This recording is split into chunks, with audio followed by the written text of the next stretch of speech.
Hello YouTube, my name is Tyler and this is a book haul.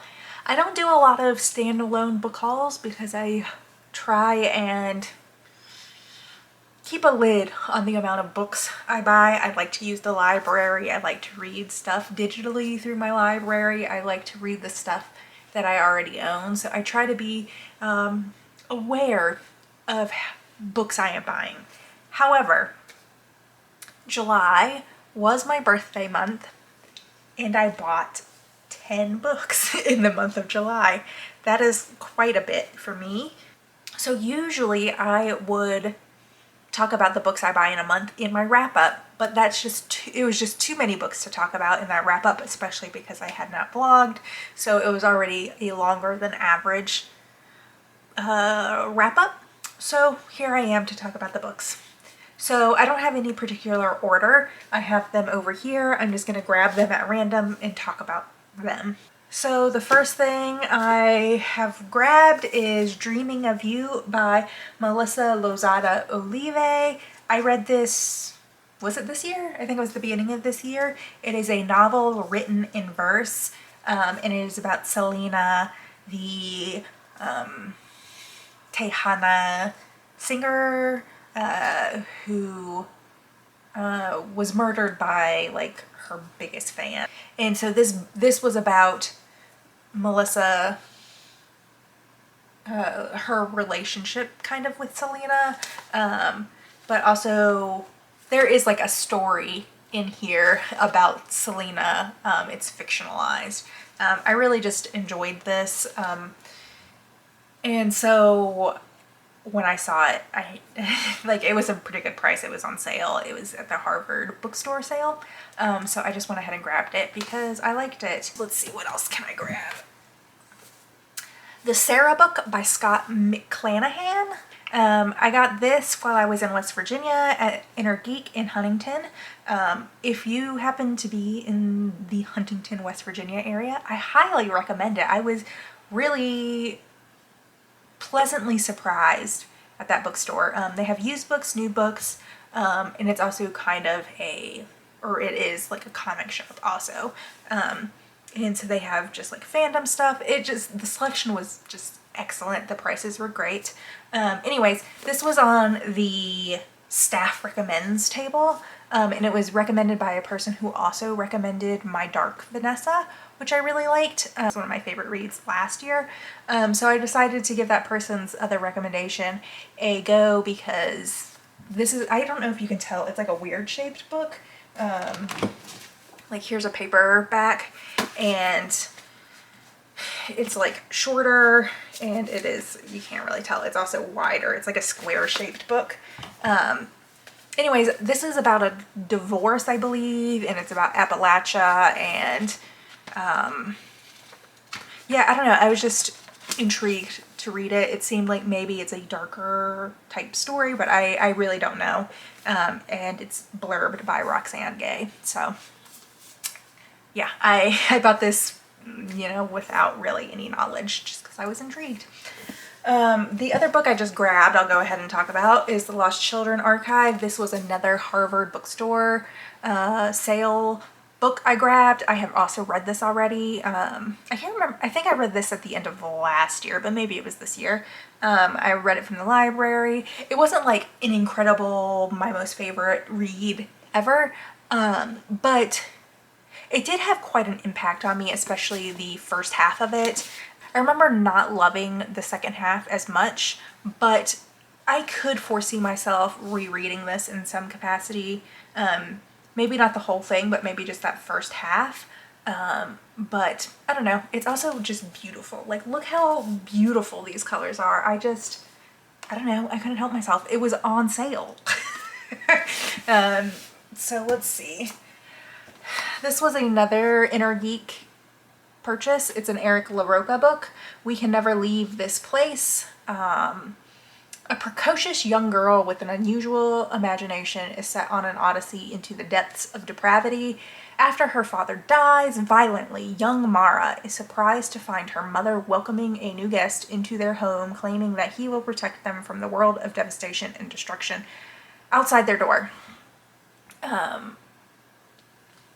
Yeah, I've read two things by Eric LaRocca, and one was like incredible and one was miserable. But I really like this style of covers that they do for their work. That Inner Geek had a surprising amount of Eric LaRocca published works in their horror section, which surprised me because I have actually never seen anything by Eric LaRocca in person. So I had to grab something. They didn't have, what was that one that I really liked? Things Have Gotten Worse Since We Last Spoke. That was the one I really, really liked. I probably would have bought a copy of that if they had it, but they didn't. They did have a copy of the book that I hated. And then, what is it? You've Lost a Lot of Blood? Is that the one that I didn't like? And then they had like a collection of short stories or something like that, I think. But I'm not a big like anthology reader, so a novella seemed like the best option. It's also soft touch, which I really like, and it's like a really floppy paperback. So yeah, I had to grab something, and this is the one I chose. Haven't heard anything about it. Don't know how new or old it is, but yeah. Let's see. Good Neighbors by Sarah Langan. I grabbed this at the beginning of the month at the discount like outlet bookstore near my house. I got it for $5. This is also, it's not quite soft touch, but it's like close. It's a little shiny to be soft touch, but anyways, it's still got a nice feel to it. This is a story about like a suburban neighborhood, and then like a family of weirdos move in and like cause trouble or chaos. There's like tension in the neighborhood. I don't know how like wild this actually gets, but it's been on my TBR for a while. And for $5, I just couldn't pass it up, especially because I could flip through and I see that there's like newspaper articles in here, and there's like maps, and there's like multimedia aspects in this. So it seemed like fair. Whether I love it or not, I don't know. But it was a good price. I enjoy a multimedia read. I should be reading this in like the next month or so. I did convince my friend to read this as our Q3 buddy read. So I'm just waiting for her to get it from her library, and then we will read this. The next thing I got, this was also in the Inner Geek horror section, The Troop by Nick Cutter. I've read this before. This is the book that taught me that I love horror. This book scared the ever-living shit out of me. I loved it so much. It's disgusting. It's vile. It's amazing. I don't quite love this cover. There's like a red version of this that is like my preferred colorway. But I can't pass up like a chunky paperback. And for the price, it just like, it couldn't be beat, especially because I do imagine myself wanting to reread this at some point. Don't have any plans for it, but it seems like a possibility just because I had such a great time reading this the first time. And the other two Nick Cutter books that I've tried, I haven't loved as much. So yeah, which was The Deep, and then I read something like under his real name, Craig Davidson. I tried the Saturday Night Ghost Club, which I DNF'd. So, I don't know. Ooh, it's got an excerpt of another novel in here. Anyways, so, The Troop. This is also kind of a weird paperback size, though. It's like really narrow. I don't know, I bought a bunch of weird shaped books, apparently. Another thing that I bought was How to Kill a City. Gentrification, Inequality, and the Fight for the Neighborhood by P.E. Moskowitz. This has been on my TBR forever. It's like at the very bottom of my Goodreads TBR, and it was 50% off already on sale for being used. It was $7, so half of that was what, like $3.50 or something.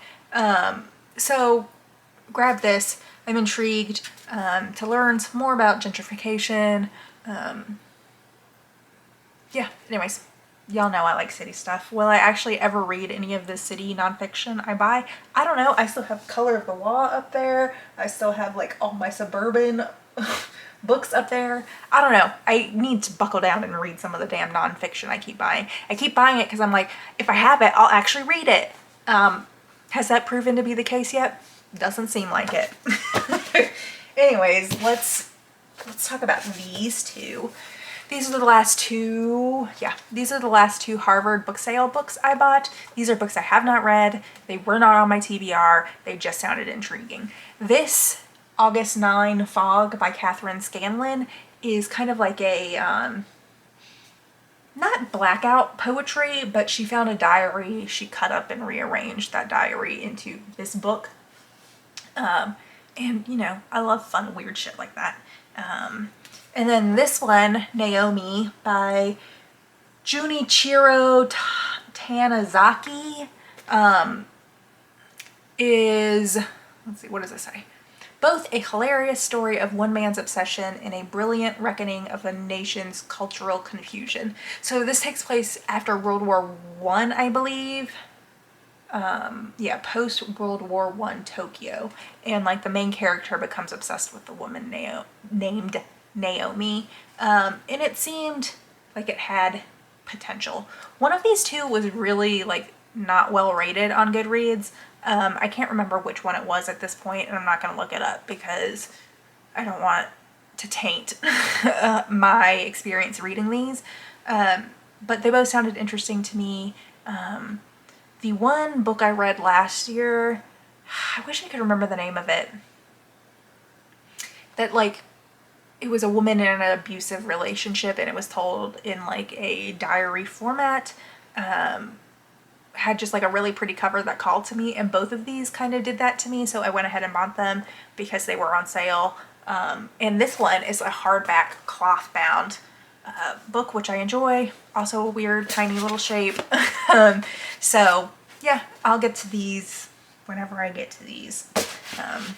And then the last thing I bought was Child 44 by Tom Rob Smith. This was also a used version that I got at Inner Geek in Huntington, so it was $4. I couldn't pass it up because this has also been on my TBR for a long time.